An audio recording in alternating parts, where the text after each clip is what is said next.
ನಾವು 17 ವರ್ಷದಿಂದ ಸರ್ ಬರೀ 17,000 ಸ್ಯಾಲರಿ ತಗೊಳ್ತೇವೆ. ಸ್ಯಾಲರಿ ಬೇಕಾದ್ರೆ ಜಾಸ್ತಿ ಮಾಡಿ ಸೆಂಟ್ರಲ್ಗೆ ಮಾತಾಡ್ತಾರೆ. ವಯಸ್ಸಾಗ್ತಾ ಇದೆ, ಮಕ್ಕಳು ದೊಡ್ಡವರಾದ್ರು ಓದ್ಸಕ್ ಕಷ್ಟ ಆಗ್ತಾ ಇದೆ ಸರ್, ನಮ್ಮ ಜೀವನ ಮಾಡೋಕೆ ಕಷ್ಟ ಇದೆ ಸರ್. ಹೌದಮ್ಮ, ಅದನ್ನ ಸರ್ವಿಸ್ ಕೊಡ್ತಾ ಇದೀವಿ ಸರ್, ತಾಯಿ ಮಕ್ಕಳ ಬಗ್ಗೆ ನಮ್ಗೆ ಇಂಗ್ಲಿಷ್ ನಮ್ಗೆಲ್ಲ ಗೊತ್ತಾಯ್ತು. ಏನಾದ್ರೂ ಕೂಡ ಪರ್ಮನೆಂಟ್ ಒಂದಾಗ್ಲಿಕ್ಕೆ ಸಾಧ್ಯವಿಲ್ಲ. ಸ್ಯಾಲರಿ ಜಾಸ್ತಿ ಮಾಡ್ಲಿಕ್ಕೆ ನಾನು ಕೇಂದ್ರಕ್ಕೆ ಮಾತಾಡ್ತೇನೆ. NHM ನ್ಯಾಷನಲ್ ಹೆಲ್ತ್ ಮಿಷನ್ ನಮ್ಗೆ ಇಲ್ಲಿ ಏನು ಕೂಡ ಇದಲ್ಲ. ಏನಾದ್ರು ನಾಳೆ ಅದು ಬಂದ್ ಮಾಡಿ ಬಿಟ್ರೆ ಮತ್ತೆ ನಿಮ್ಗೆ ಕೆಲಸ ಇಲ್ಲದಂತ ಪರಿಸ್ಥಿತಿ. ಆಗ ಏನ್ ಮಾಡ್ಬೇಕು ಚೋದು. ಅದಕ್ಕಾಗಿ ಅವ್ರಿಗೆ ಕೂಡ ನಾನು ಕೇಂದ್ರದ ನಮ್ಮ ಆರೋಗ್ಯ ಸಚಿವರು ಭೇಟಿ ಆಗ್ತೇನೆ. ನಾವು ಆ ಟೈಮಲ್ಲಿ ನಾವು ಹೋಗ್ಲಿಲ್ಲ ಸರ್. ಏನೋ ಇಲ್ಲಿ ನಮ್ಮ ಊರ್ ಕಡೆಯಲ್ಲಿ ಮಾಡ್ತಿದ್ರೆ ಇವತ್ತಲ್ಲ ನಾಳೆ ಪರ್ಮನೆಂಟ್ ಆಗುತ್ತೆ ಅಂತ ಇದೇ ಮನೋಭಾವನೆಯಿಂದ ನಮ್ಮ ಮನಸ್ಸು ಇಚ್ಛೆ ಸರ್. ನಮ್ಗೆಲ್ಲ ಸರ್ವಿಸ್ ಕೊಟ್ಟಿದ್ದೀವಿ ಸರ್ ಇಲ್ಲಿ. ಅದಮ್ಮ ಅದಕ್ಕೆ ನಿಮ್ಮ ನೋವೆಲ್ಲ ನಮ್ಗೆ ಗೊತ್ತಾಗ್ತದೆ. ಹೇಗೆ ಅಂತ ನನ್ನ ಫ್ರೆಂಡ್ ಇದ್ದ, ಅವನಿಗೆ ಅಮೆರಿಕದಲ್ಲಿ ನಾನು ಅಲ್ಲಿ ಹೋಗ್ತಿದ್ದೆ, ಮರಿ ML ನನಗೆ ಎಂತ ಬೇಕಿತ್ತು ಅಂತ ಹೇಳಿ. ಅದು ಆಗ್ತದ?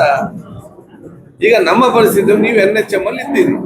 DH ನ ಸಂಬಂಧಿಕರಿಗೆ, MLA ಮತ್ತು MP ಸಂಬಂಧಿಕರಿಗೆ ಕೆಲಸ ಮತ್ತೆ ಪರ್ಮನೆಂಟ್ ಆಗ್ತದಲ್ಲ. ಈಗ ಪರ್ಮನೆಂಟ್ ಆಗ್ತದೆ, ಯಾರಿಗೂ ಅದ್ರ ಬಗ್ಗೆ ಆಸಕ್ತಿ. ಅದಕ್ಕಾಗಿ ಪರ್ಮನೆಂಟ್ ಆಗಬಾರ್ದು ಅಂತ ಹೇಳಿ ಕೂಡ ಸುಪ್ರೀಂ ಕೋರ್ಟ್ ಗೈಡೆನ್ಸ್ ಇರುವುದು. ನಿಮ್ಮ ಅನಿಸಿಕೆ ನನಗೆ ಅರ್ಥ ಆಗ್ತದೆ. ಒಂದು ಆಗ್ಬೇಕು, ನಾವು 15 ವರ್ಷ ಆಯ್ತು, 16-20 ವರ್ಷ ಆಯ್ತು ಅಂತ ನೀವು ಕೇಳುವಂತ ತಪ್ಪನ್ನು ಹೇಳುದಿಲ್ಲ.